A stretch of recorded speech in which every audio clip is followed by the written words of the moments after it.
Hola, mi nombre es Juan Antonio Peña Rodríguez. Actualmente estudio en la Universidad Virtual del Estado de Guanajuato. Mi matrícula es la 2300971. Esto es perteneciente al módulo de Protección Internacional en materia de Derechos Humanos, V2. Este es el reto 5. Criterios del Sistema Interamericano de Protección de los Derechos Humanos. Estoy estudiando la licenciatura en Derecho y mi asesor educativo es Miguel Ángel Espinosa Arreola. Estamos a 30 de junio del 2025. Pues bien, se nos pide analizar el caso de Radilla Pacheco versus México y con base en ello exponer en un video la información del caso con base en la siguiente estructura. La primera parte pues son los hechos del caso. Los hechos del caso pues es que en 1974 Rosendo Radilla Pacheco, una activista social, que además era compositora, fue detenida en un retén militar en Atoyac de Álvarez, Guerrero. Nunca más volvió a ser vista. Fue víctima de una desaparición forzada. Su detención fue realizada pues por elementos del ejército mexicano y pues a partir de ese momento su paradero fue totalmente desconocido, no se volvió a saber de ella para nada. Esta desaparición ocurrió pues en un contexto de la llamada Guerra Sucia en México, una etapa pues en donde México fue marcado pues por represión militar contra opositores políticos.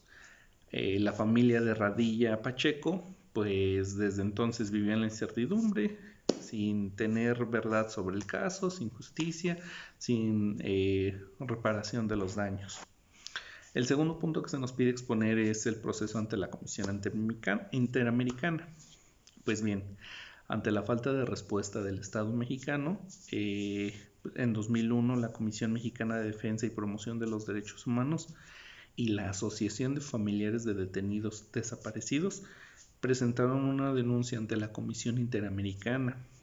En 2005 la comisión declaró admisible el caso y en 2007 emitió un informe de fondo donde se concluyó que México era responsable de múltiples violaciones a los derechos humanos.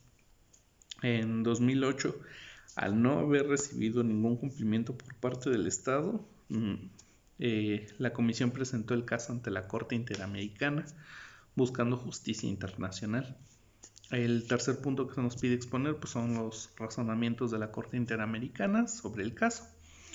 Pues bien, la Corte Interamericana pues analizó 4 excepciones preliminares que presentó el Estado, entre ellas que los hechos habían ocurrido antes de que México reconociera la competencia de la Corte. Sin embargo, el tribunal determinó que la desaparición forzada es una violación continua, lo que le da competencia para conocer del caso. La Corte también encontró al Estado mexicano responsable por violar los derechos a la vida, a la libertad personal, a la integridad personal, garantías judiciales y protección judicial del señor Radilla y sus familiares. Todo en relación con el deber general de respetar y garantizar los derechos establecidos en la Convención Americana.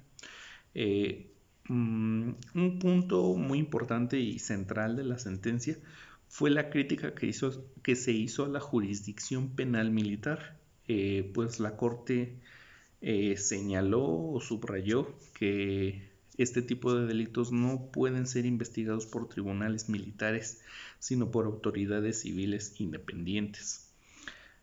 Además, ahí mismo pues, se condenó al Estado por la impunidad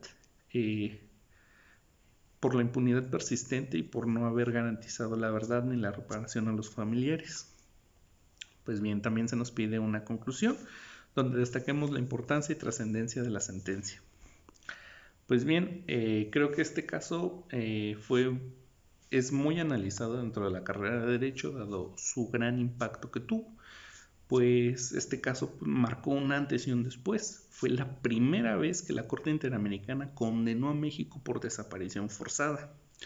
El fallo obligó al Estado mexicano a modificar el marco legal, particularmente en cuanto al uso del fuero militar y en la adopción de medidas para prevenir, investigar y sancionar la desaparición forzada.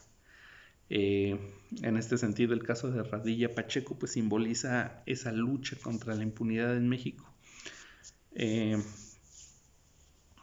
nos hace ver que la justicia, la búsqueda de la verdad, la búsqueda de justicia pues no tiene una fecha de caducidad. El caso muestra cómo tardó muchísimo tiempo en sentenciarse al Estado mexicano, pero finalmente obtuvieron algo de justicia. La sentencia de la Corte pues no solo es una victoria jurídica para los familiares, sino que es un gran paso en la construcción de un Estado de Derecho muchísimo más justo y respetuoso de los derechos humanos.